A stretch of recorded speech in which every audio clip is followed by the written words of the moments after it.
मैं ब्रजराज अपने इस चैनल ब्रजराज ऑप्टिमल क्लासेस में सबका स्वागत करता हूं। केमिस्ट्री क्लास को आगे बढ़ाते हुए आज हम लोग मेटल्स एंड नॉन मेटल्स को देखेंगे। इसमें हम लोग प्रीवियस क्लास में चर्चा किए थे मेटलर्जी के बारे में। मेटलर्जी में 2 पॉइंट हम लोग जिक्र किए थे। आज फाइनल कंक्लूजन के तौर पर हम लोग इसमें जो बातें होती हैं उसको हम लोग देखते हैं कि मेटलर्जी के अंतर्गत आता है बहुत ही महत्वपूर्ण बात, conversion of ore into metal oxide, यानी किसी अयस्क को आप उसके मेटल ऑक्साइड के फॉर्म में कैसे कन्वर्ट करेंगे। ठीक है, देखिए जैसा कि प्रीवियस क्लास में मैंने बताया था आप लोगों को, एक होता है लेस रिएक्टिव मेटल्स जिसमें आते हैं कॉपर, मरकरी और चांदी यानी सिल्वर, और एक होता है और ये लेस रिएक्टिव मेटल्स के ऑक्साइड जो होते हैं वो कमजोर होते हैं, यानी उसके ऑक्साइड्स आसानी से टूट जाते हैं। ठीक, और आपके मॉडरेटली रिएक्टिव मेटल्स जो होते हैं इसमें जिंक, आयरन और लेड, ये जो होते हैं ये मॉडरेटली रिएक्टिव होते हैं, यानी आंशिक रूप से अभिक्रियाशील होते हैं, और इसके ऑक्साइड जो होते हैं 3 फॉर्म में बटे होते हैं। इसके और जो होते हैं वो 3 पार्ट में होते हैं, एक ऑक्साइड फॉर्म में, एक सल्फाइड फॉर्म में और एक कार्बोनेट फॉर्म में। अब ऑक्साइड और जो होते हैं वो अगर उसको तोड़ना इजी होता है, और सल्फाइड और में क्या होता है, उसको पहले ऑक्साइड फॉर्म में चेंज करना पड़ेगा, उसके बाद उस ऑक्साइड को फिर तब मेटल के रूप में हम लोग प्राप्त करते हैं। और अगर कार्बोनेट ओर है तो कार्बोनेट ओर को फिर से उसको ऑक्साइड फॉर्म में चेंज करेंगे और ऑक्साइड से फिर उसको मेटल फॉर्म में चेंज करेंगे। तो सल्फाइड ओर से जो ऑक्साइड फॉर्म में चेंज किया जाता है उसको हम लोग बोलते हैं रोस्टिंग, यानी कोई भी ओर को ऑक्सीजन के प्रेजेंस में यानी एयर के प्रेजेंस में जब उसको गर्म किया जाता है तो उस प्रोसेस को रोस्टिंग कहा जाता है। और वही जब वायु की अनुपस्थिति में जब किसी ओर को गर्म किया जाता है, कार्बोनेट ओर को, तो उसे कैल्सिनेशन कहा जाता है। तो आज के क्लास में हम लोग क्या पढ़ेंगे, conversion of ore into metal oxide. ठीक है, तो सबसे पहले लेस रिएक्टिव मेटल्स की अगर हम लोग बात करें तो कॉपर की बात करेंगे। तो देखिए कॉपर में कॉपर सल्फाइड, यानी ये लेस रिएक्टिव मेटल्स में ये इसके मेटल ऑक्साइड्स जो फॉर्म होते हैं वो सल्फाइड फॉर्म में होते हैं, इसके और जो होते हैं वो सल्फाइड फॉर्म में होते हैं, यानी इसके सल्फाइड फॉर्म को ऑक्साइड फॉर्म में चेंज करना पड़ेगा। ठीक है, तो इसके लिए क्या किया जाएगा, देखिए सबसे पहले इसके जो अयस्क होते हैं उसको बोलते हैं, यानी कॉपर के अयस्क को बोलते हैं कॉपर सल्फाइड। ठीक है, इसको कॉपर ग्लांस भी कहते हैं, कॉपर ग्लांस। अब इसको हम लोग ये देखिए सल्फाइड फॉर्म में है, इसको ऑक्साइड फॉर्म में चेंज करेंगे।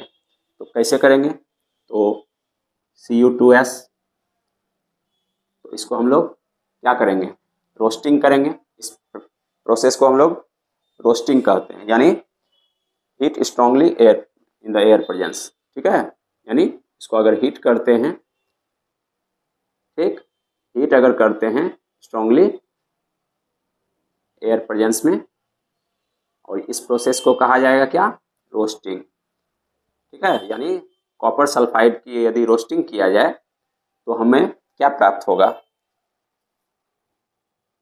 कॉपर ऑक्साइड, और इससे कौन सी सल्फर डाइऑक्साइड गैस निकल जाएगी। अब देखिए यहाँ पे हम लोग ऑक्साइड फॉर्म में प्राप्त कर लिए।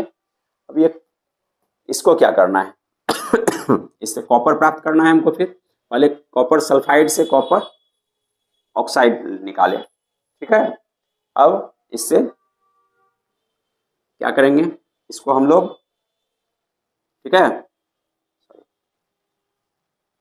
इसको हीट करेंगे, हीट करने के बाद ये इससे क्या होगा, कॉपर मिल जाएगा और ऑक्सीजन इससे निकल जाएगी। इस तरह से हम लोग कॉपर का क्या देखे, कॉपर के सल्फाइड को ऑक्साइड फॉर्म में चेंज किया और उससे हम लोग कॉपर का निष्कर्षण कर लिए, यानी कॉपर हमको प्राप्त हो गया। उसी तरह से अगर हम मरकरी का देखते हैं तो मरकरी का क्या होता है, मरकरी का अयस्क होता है सिनेबार। मरकरी को भी हम लोग जैसे देखिए, मरकरी सल्फाइड को हम लोग सिनेबार कहते हैं, HgS, ठीक है। इसको फिर हम लोग ऑक्सीजन के प्रेजेंस में हीट करेंगे यानी रोस्टिंग करेंगे, तो ये हम लोगों को प्राप्त हो जाएगा HgO प्लस SO2 निकल जाएगा इससे, ठीक है। कितना इजी है, यानी आपका मर्क्यूरिक सल्फाइड को ऑक्सीजन के प्रेजेंस में हीट करते हैं यानी रोस्टिंग करते हैं, तो हमें प्राप्त होता है मर्क्यूरिक ऑक्साइड और सल्फर डाइऑक्साइड इससे निकल जाता है, ठीक है। अब फिर इस मर्क्यूरिक ऑक्साइड को हम लोग फिर से हीट करेंगे तो इससे हम लोगों को मरकरी प्राप्त हो जाएगी, ठीक है।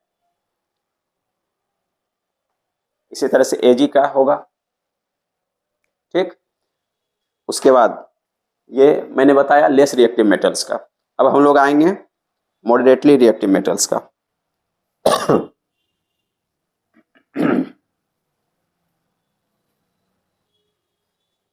Just minute. इसमें क्या होगा, इसके हम लोग ऑक्साइड ओर की चर्चा नहीं करेंगे, क्योंकि ऑक्साइड ओर जो होते हैं वो लेस स्टेबल होते हैं यानी आसानी से टूट जाते हैं, और हमें क्या होता है कि वो मेटल्स आसानी से प्राप्त हो जाते हैं। और सल्फाइड ओर में क्या होता है, उसके ऑक्साइड फॉर्म में चेंज करना पड़ता है, वही हम लोग देखेंगे। एक सल्फाइड ओर्स की चर्चा करेंगे यानी रोस्टिंग की चर्चा करेंगे, एक कार्बोनेट ओर्स की चर्चा करेंगे यानी कैल्सिनेशन की चर्चा करेंगे। तो बारी बारी से हम लोग देखते हैं इसको।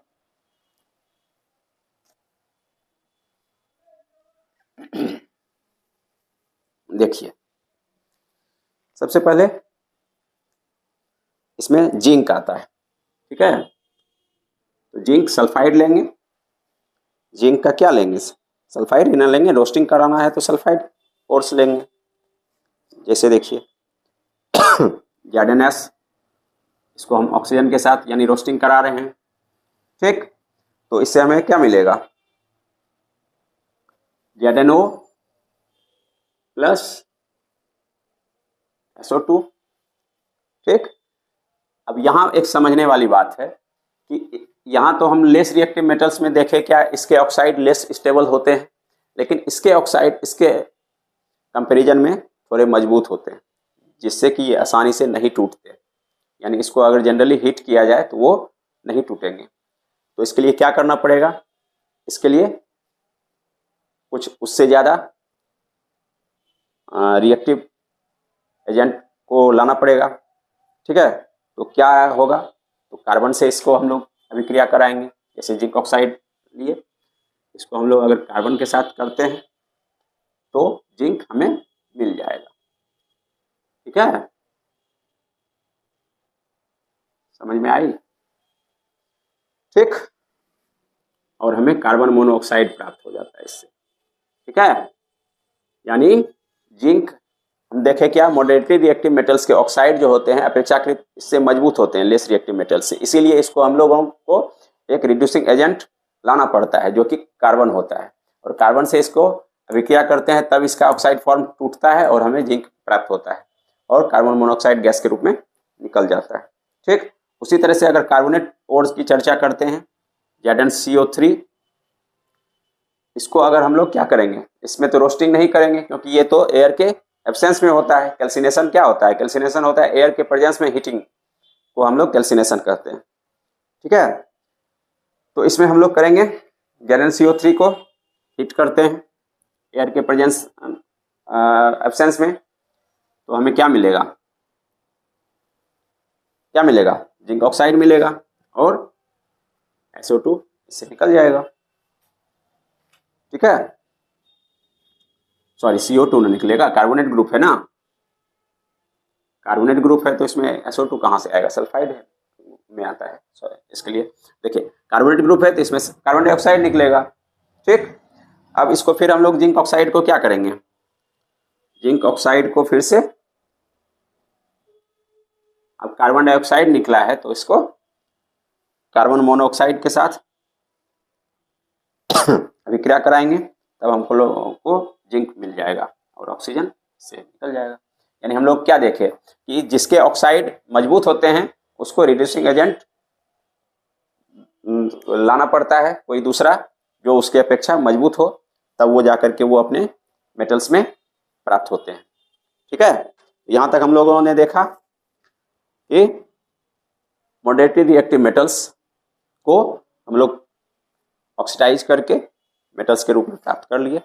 अब बात आती है, अब मान लीजिए जिसके ऑक्साइड और मजबूत होते हैं, तब क्या होगा, यानी अगर कार्बन से भी नहीं टूटे तब क्या होगा, तब हम लोग आएंगे एल्यूमिनियम में। ठीक है, जैसे आयरन का आप लोग देखते होंगे वेल्डिंग जो होती है, जैसे पटरी पे और साधारण वेल्डिंग भी होती है, तो उसमें क्या मिलाया जाता है, उसमें वही एल्यूमिनियम मिलाया जाता है। एल्यूमिनियम से उसको अभिक्रिया कराया जाता है और उसको जो है पिघला दिया जाता है लोहे को, और वही लोहा पटरी के बीच में पाट दिया जाता है, जिससे कि पटरी फिर से मजबूत हो जाती है।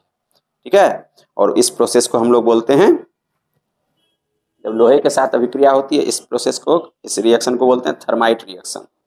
ठीक है, यानी वेल्डिंग में जो रिएक्शन, मतलब लोहे के साथ एल्यूमिनियम का जो रिएक्शन कराया जाता है उसको थर्माइट रिएक्शन कहते हैं। ठीक चलिए इसको देखते हैं। यानी ऐसे मेटल्स जिसके कि ऑक्साइड्स ज़्यादा मजबूत हो, ठीक है, तो उसमें हम लोग एल्युमिनियम का यूज़ करते हैं। जैसे इसका बेस्ट एग्जांपल हम लोग देखेंगे, देखिए Fe2O3 प्लस Al, यानी देखिए आयरन ऑक्साइड है, आयरन ऑक्साइड नहीं टूटेगा, इसका ऑक्साइड बहुत मजबूत है, तो इसको तोड़ने के लिए एल्युमिनियम चाहिए। तो एल्युमिनियम आने के बाद ये क्या होता है, लोहे में हम लोगों को प्राप्त हो जाता है। ठीक है, और इसमें एल्युमिनियम यानी Al2O3 एल्युमिनियम ऑक्साइड इससे निकल जाता है। यानी आयरन कैसे प्राप्त हुआ, आयरन प्राप्त हुआ, इसको एल्युमिनियम से रिएक्शन कराए Fe2O3 को यानी आयरन ऑक्साइड को, तब हम लोग इससे आयरन प्राप्त कर लिए। कहने का मतलब हुआ जिसके ऑक्साइड ज़्यादा मजबूत होंगे तो उसको एल्युमिनियम से अभिक्रिया कराया जाएगा। ठीक है, अब बात आती है, हम लोग पढ़ लिए लेस रिएक्टिव मेटल्स को, मॉडरेटली रिएक्टिव मेटल्स को। ठीक, अब हम लोग पढ़ेंगे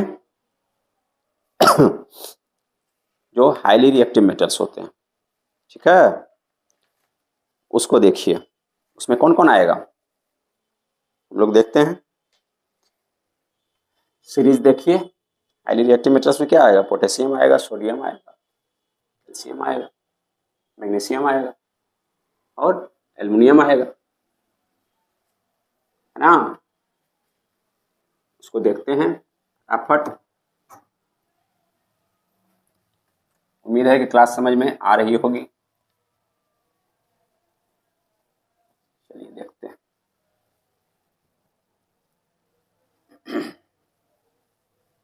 देखिए यहाँ पे लिखिए highly reactive metals, highly reactive metals, इसमें कौन कौन आएगा, मैंने अभी बताया, पोटेशियम आएगा, सोडियम आएगा, कैल्शियम आएगा, मैग्नीशियम आएगा और एल्युमिनियम आएगा। ठीक है, अब इसमें भी उसी तरह इसके भी होंगे, सल्फाइड ग्रुप होंगे और कार्बोनेट होंगे, लेकिन क्या होगा, उसको फिर से ऑक्साइड के फॉर्म में लाना पड़ेगा। वही प्रोसेस तो वही है ना, conversion of ore into metal oxide, यानी उसको पहले मेटल ऑक्साइड में, उसका जो भी है सल्फाइड ओर है, तो सल्फाइड ओर है तो उसको फिर से ऑक्साइड के फॉर्म में लाइए, फिर उस ऑक्साइड से मेटल के फॉर्म में लाइए, तो वो मेटल का ऑक्सीडाइजेशन हो जाता है, यानी मेटल हम लोगों को मिल जाता है। ठीक है, तब इसमें हम समझते हैं। देखिए, यदि मान लीजिए Al2 क्या लें, हाँ एल्युमिनियम ऑक्साइड ही लेते हैं।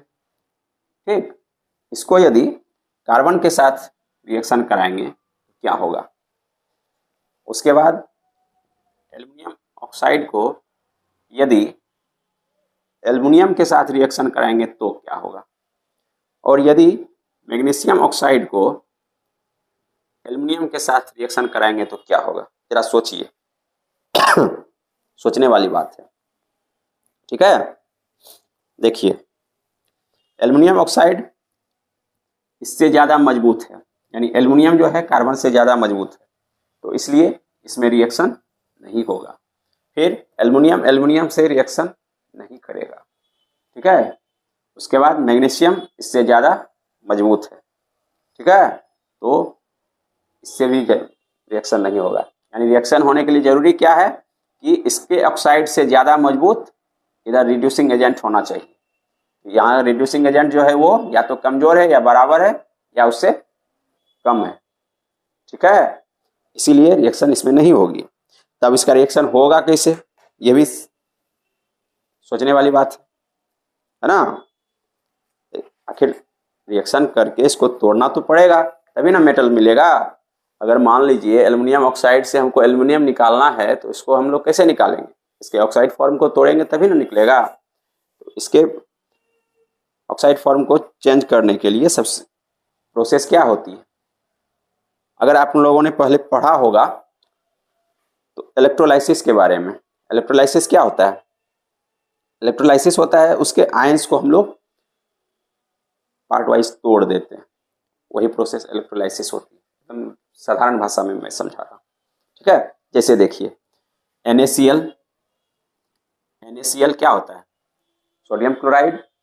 तो इसको यदि हम लोग हीट करते हैं, ठीक, तो क्या होगा इसके आयंस टूट जाएंगे। ठीक है, यानी सोडियम आयन और क्लोरीन आयन ये टूट जाएंगे। ठीक है, इसी प्रोसेस को इलेक्ट्रोलाइसिस कहते हैं। अब ये टूटेंगे कैसे, इसी को समझना है। ठीक है, देखिए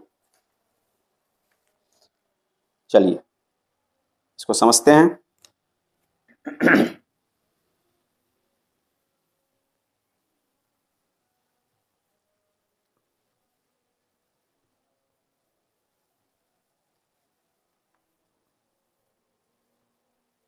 देखिए ये रहा बीकर।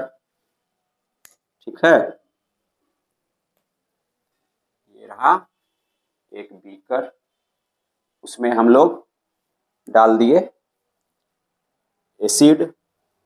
ये रहा एसिड, यानी इसमें आपका NaCl है। क्या है, NaCl है। ठीक, अब क्या होता है, इसमें है आपके एक छड़, इधर भी एक छड़ कैथोड और एनोड की। ठीक, हम लोग जानते हैं एनोड जो होता है वो पॉजिटिव चार्ज होता है। ठीक है, और कैथोड जो होता है वो निगेटिव चार्ज होता है। ठीक, तब इसमें जो होगा, इसके जो आयंस टूटे हैं सोडियम के, सोडियम क्लोराइड के, तो इसमें देखिए ये जो सोडियम है, सोडियम आयन वो किस तरफ भागेगा बताइए। ये सोडियम आयन जो है ये प्लस है, वो नेगेटिव की तरफ भागेगा। ठीक, और क्लोरीन जो है, क्लोरीन आयन ये एनोड की तरफ भागेगा। तो जब इसके आयंस यहाँ पे जमा होंगे तो ये क्लोरीन के रूप में जमा होते जाएंगे। यानी कहने का मतलब हुआ माइनस जो है ये प्लस की तरफ भागा तो वो पॉजिटिव चार्ज होगा ना। अगर वो इससे अपने से इलेक्ट्रॉन हटा दिया तो पॉजिटिव चार्ज हो गया।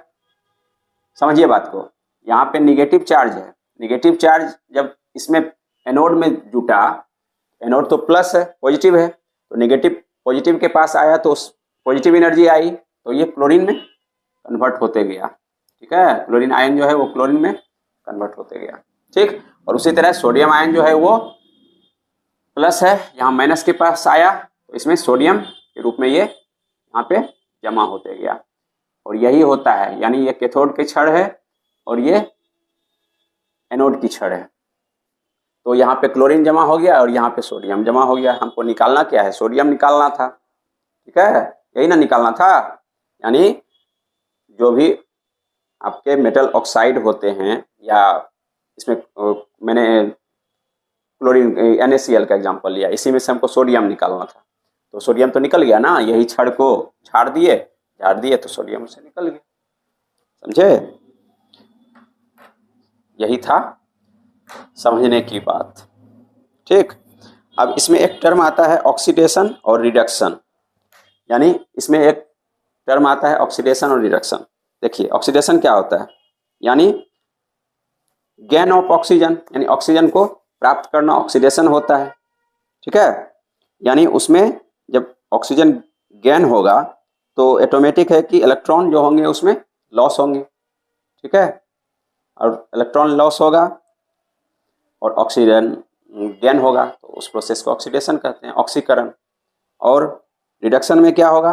रिडक्शन में होगा आपको लॉस ऑफ ऑक्सीजन, यानी जस्ट इसका उल्टा, तो उसमें इलेक्ट्रॉन गेन होगा। ठीक, इसी को ऑक्सीकरण और अवकरण की प्रक्रिया कहते हैं। ऑक्सीडेशन हो गया ऑक्सीकरण और रिडक्शन हो गया अवकरण। ठीक, यही प्रोसेस इसमें होती है, जिसमें इसके आयंस बारी बारी से टूट जाते हैं और हम लोग को मेटल्स प्राप्त हो जाता है। उम्मीद करता हूं कि ये बातें आप लोगों को समझ में आई होगी। इस तरह से आप लोगों को बाय एंड लार्ज हम लोग कह सकते हैं कि मेटलर्जी मैंने समझा दिया, और ये लेक्चर अच्छा लगा होगा। फिर मिलते हैं नेक्स्ट क्लास में और किसी अन्य टॉपिक के साथ। और जाते जाते बस यही कहूँगा, चैनल को सब्सक्राइब कीजिए और शेयर कीजिए, ज़्यादा से ज़्यादा लाइक कीजिए, और बेल आइकन बटन दबाइए ताकि आप लोगों को नोटिफिकेशन मिलता रहे। और मैंने सब क्लासेस के प्लेलिस्ट अलग अलग बना दी है, केमिस्ट्री के अलग, बायो के अलग, और भी जो सब्जेक्ट मैं पढ़ाऊँगा उसका भी आपको प्लेलिस्ट में वीडियो मिल जाएंगे। चैनल से जुड़िए और अपने नॉलेज को मजबूत कीजिए। Thank you.